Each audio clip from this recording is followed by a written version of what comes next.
what I remember very vividly is if I remember having a conversation with my therapist, and we've been talking for a while about just, how I felt, where I was. And she was like, you know what, you are depressed. And I was like, but I'm still functioning. I still get out of bed. I still take care of my family. This was all the overcoming the mental bias about what depression looks like.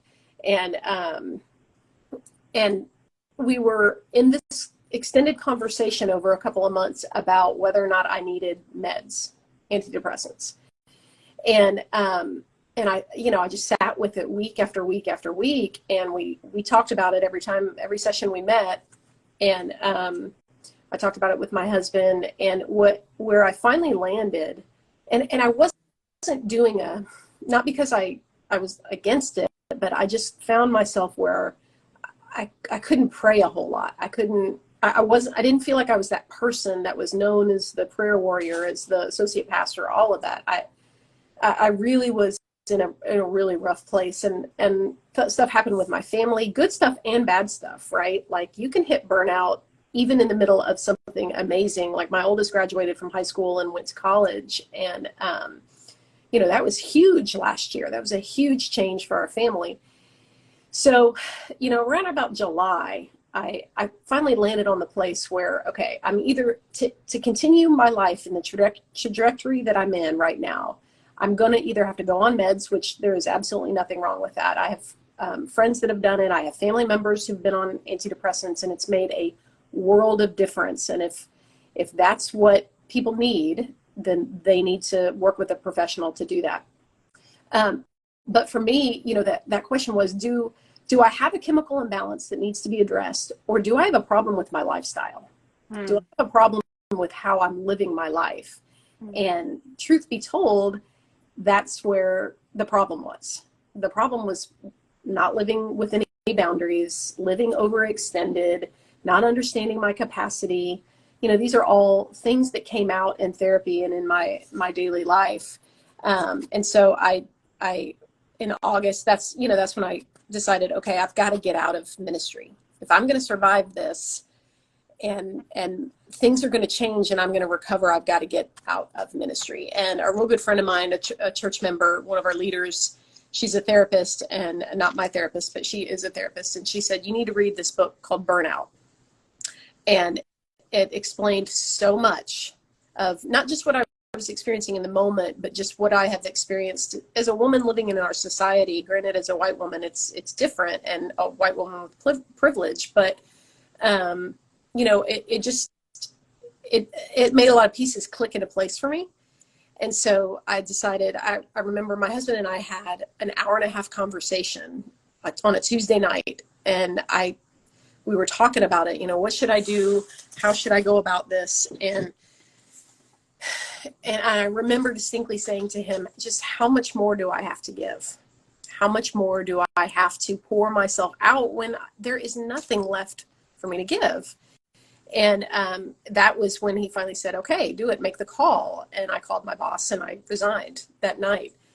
And what happened when I made that decision to resign, and then we walked through as a church the closing of the community, the closing of the church, which I did not really have an active participation in at all, because I honestly, I just couldn't. I was just so emotionally just crispy. Like, I was torched. And so what I did was I spent the next, and I talked to another seedbed author, Omar Al-Rakabi. He and I had a long conversation because he went through the same thing, and is now out of ministry. And he and I talked about it, and he said, look, if you can take the rest of the year off, and in whatever prayer and meditation I was doing at that point, I just kept hearing, do this, rest till the end of the year. And this was in August. And he's in that conversation, he said, if you have the financial means to just stop and live, recover through the end of the year, he said those exact words. And I was like, oh man, okay, I get it. So I did that. And what I did was, for a solid month, almost month and a half, so about mid-October, I just read books. Like, my kids would go to school, I would get up, make lunches, we got my oldest off to college, you know, send my husband off to work, and I would read. I would read fiction books, and I particularly like the fantasy genre. So I read all day long. I worked out, also did workout, and I ate right, drank water, you know, did all the stuff you're supposed to do to take care of your physical body. But I didn't watch TV. I just read, and I ended up reading between August and December, I read like 60 books. Wow. Yeah, it's almost all I did. So, and what I realized in that is that it was the stories that were helping me recover. It was the stories that I was reading, whether they were good or bad, holy or unholy, you know, they were what was getting me through this time, that I really needed, that deep spiritual part of me needed to connect back with story. I'd lost that piece of myself and forgotten how good it was to read. And, you know, there's just something different for me, the way my brain works. It's different for me from watching a show versus reading. Mm-hmm. Even watching a movie, my imagination kicks in a way I don't when I watch TV. Right. So yeah, I read, and about October, the things I started to get, like, I wrote a little bit in that time. Like, I did a few Facebook posts, you know, just devotional style. And then, about October, mid to late October, I was like, maybe I want to start trying to write again. And that's where these two projects that I'm publishing this year came from. So it's the devotional and then the fiction project. They were both born in that time of reconnecting with story. And, you know, I spent a whole lot of time relearning myself and what I liked. I was really kind and gentle with myself. And that's the only way you can recover from burnout, is you got to get to know yourself again, and you've got to learn to be kind to yourself. And then, you know, I just practiced being present in the moment. And those were kind of my 3 takeaways from the talk I did last night. That's why they're so easy for rattle off. But yeah, just finding the ability to be creative again was only possible because I just radically changed my life. And I'm still in this process, and this process really kicked into high gear in 2020 of like uncoupling my faith from religion. Mm-hmm. You know, just the getting to know Jesus on Jesus's terms versus what I've been told my whole life being in the church. So that process is still ongoing, but you know, it's known in other spaces as deconstruction, but I kind of like the term uncoupling a little better, because I haven't lost spirituality. I haven't lost relationship, but you know, church is hard. Church is really hard. So yeah, make a long story short, I spent 3.5 months reading and doing just the basics of my life. Yes. And it was a pretty big change for me personally. But it's paying a lot of dividends because of it. I'm just a better person, better wife, better mom, better friend. Mm-hmm. I continue to do a whole lot of therapy as well. In fact, my therapist was the first person I told about this idea for the fiction project. So she was like, Huh? Encouraging? Yes. Like, go with that. Maybe you should follow that a little bit. Right. You know? Yeah. So I'm thinking about what you did, and you fed yourself. I mean, you went down to the basics. You were kind and gentle. You lived within limits. You accepted like margin in your life. You allowed yourself to let go of the things that were causing you harm in that moment. Yeah. And then you fed yourself with things that cause delight for your soul. Absolutely. Yeah. It was a rediscovery of myself. And, a large part of this is being in recovery as well. I'm a member of AA. I'm an alcoholic. And so having started that sobriety process and that recovery process, I found that AA community, it's like God, slid it under the door. So when my other community didn't exist anymore, I still had someplace to go. And it was rooted in spirituality, and it was, rooted in self-acceptance. And, there's so much that I've learned that the recovery community can just bring to the world at large, but as well as the church, how to live, how to be for other people. Yes. So I went to a lot of meetings as well. So I took care of myself, and that was it. I took care of myself. I did the basics for my family. I don't think my children noticed that I was like shirking my duties or what have you, but I put pretty strict boundaries on what I thought about, what I talked about, where I went, the people I engaged with. It was intense. It was really intense.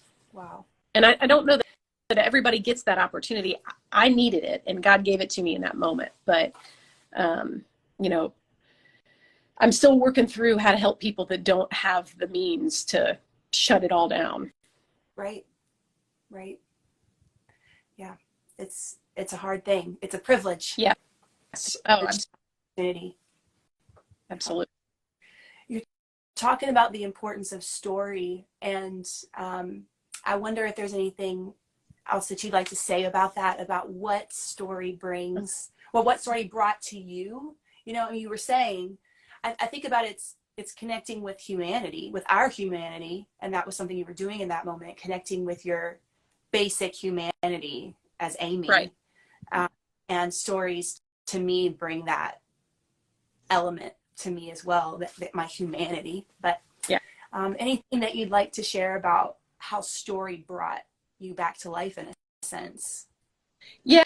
So I think about 2017, I did they called it what did they call it? It was with a group of women. And I'm sorry that the name escapes me right now, but the whole point was during Thanksgiving break, we did every day at noon, we did like it was a Facebook Live, and had somebody different come on and share a message, share a devotional about gratitude.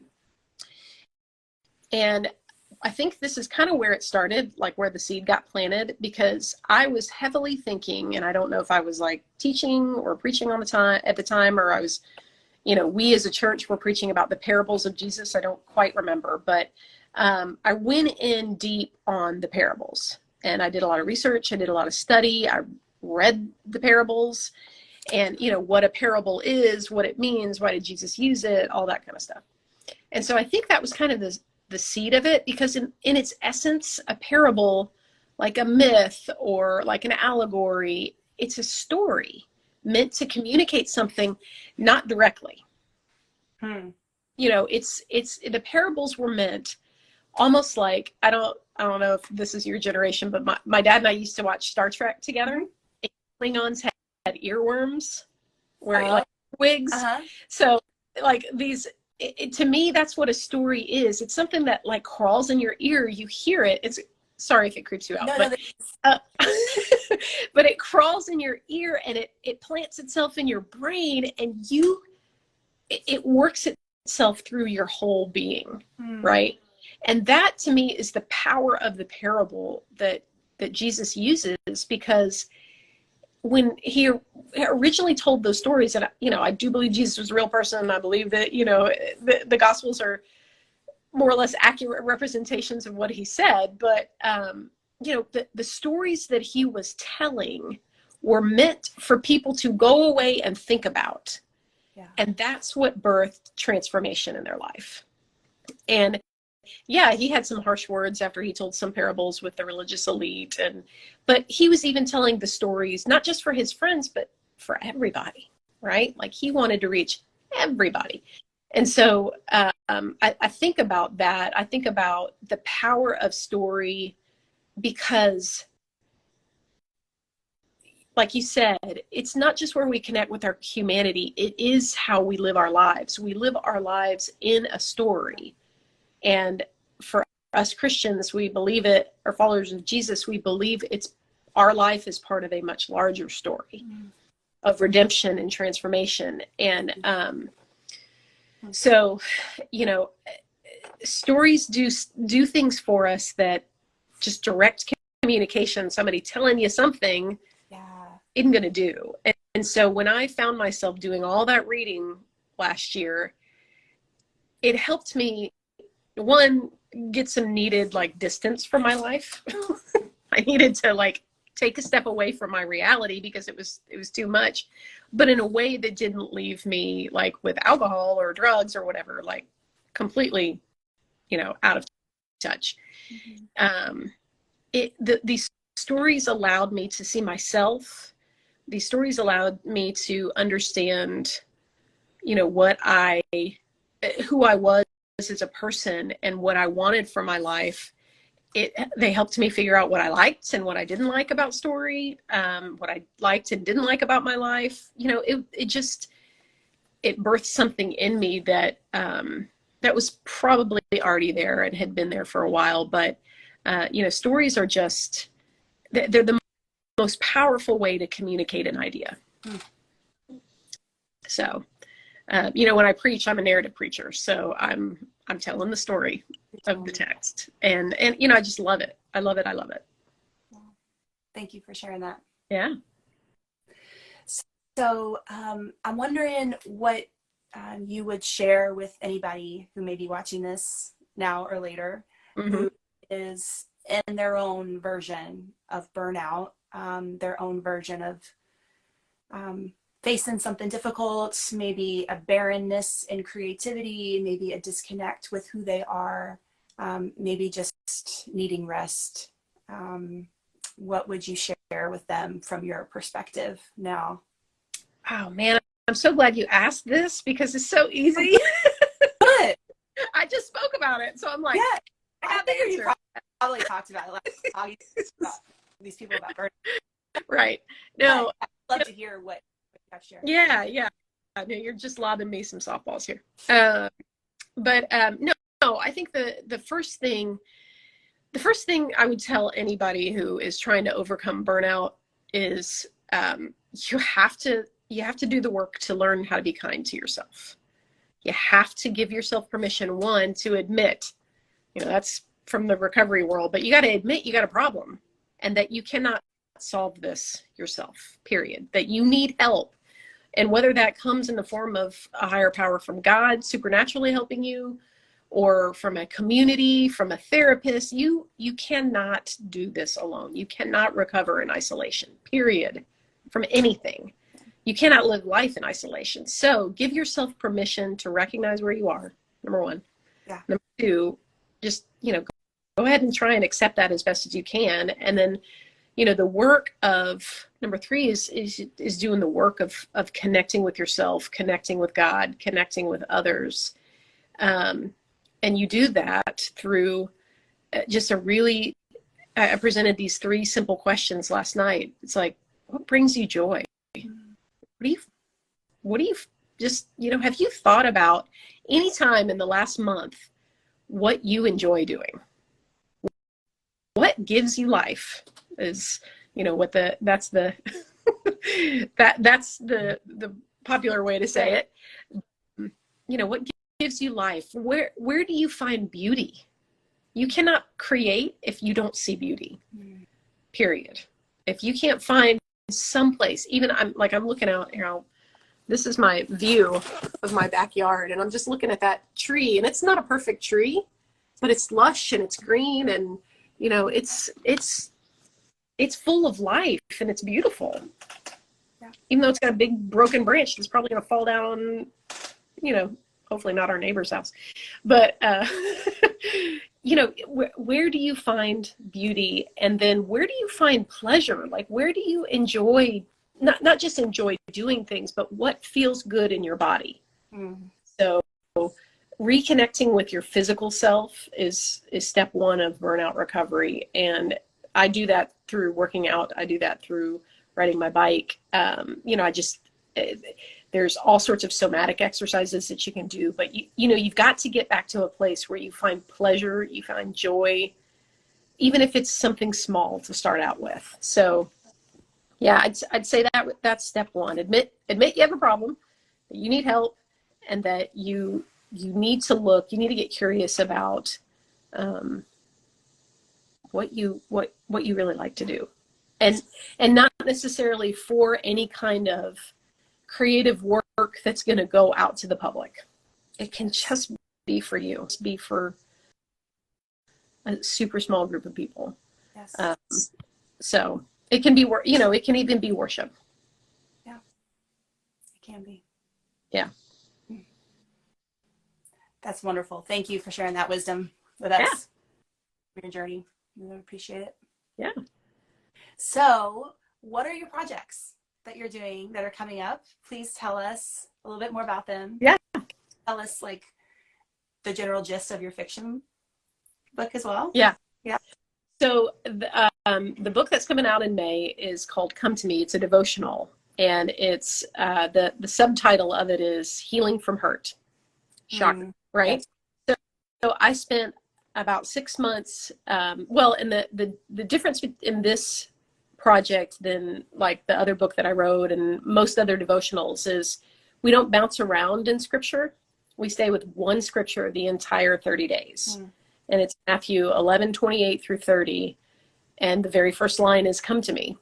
That's why it's titled that book. I mean, that's why that's the book's title. And I just spent 30 days meditating, writing reflections. There are spiritual practices in there like Lectio Divina, there's Visio Divina, there's different forms of prayer that people can try. It's really a journey to healing, to a place where you're not just in a place of pain, but you've got some hope for the future. So that's what I hope people experience when they work through the book. So, and it's coming in a couple of different forms, ebook, it'll be like a book like this, and then there will be a journal version of it too. So if people want to journal in it. And then, the fiction book, is called Teleiosis, and that is the Greek word for transformation. And I just laugh because this is everything that I just talked about is what I'm writing out. So it's called Teleiosis, and it's a novel of trauma and transformation. And it's the story of a woman who, say you go back to the creation myth in the Bible, and her society is based on not how we envision things went down in Genesis 3 about how Adam and Eve fell. Her society, so it's like alternative modern fantasy, that her society forked from the rest of the world and kept and built the civilization around not Genesis 3 but Genesis 4, about the fall of humanity was not Adam and Eve but Cain and Abel. When violence and harm was introduced, that's when things went to crap, right? So in the mythology of this book, Teleiosis, basically what was built in Genesis 1 and 2 continued, and it continued, and so it's a kind of a thrill ride in the sense that it existed for millennia and then it was destroyed, and now she's the sole heir. She's the only one left, and there's bad guys trying to get access to what she knows, and it's her journey through her own trauma out the other side, where she reconnects with herself, she reconnects with God, and she reconnects with community. So big shocker. Big shocker. But it's been really fun to write because it has helped me process like all my thoughts about patriarchy and religion, and how our history is written by the victors, right? And what happens if it wasn't written by the victors and that women had a part in writing it. So So it's been fun. That'll be out, I hope, in October. Oh, I'm excited for that. Yeah. That's so cool. Thank you. So where can people find you? Okay. Our webs on Instagram and otherwise. Right. On Al Gore's internet. Right. Yeah. So I'm on Instagram, obviously here under AW Vogel. And then I'm on Facebook under Amy W. Vogel. That's my author page. I have a personal page too, but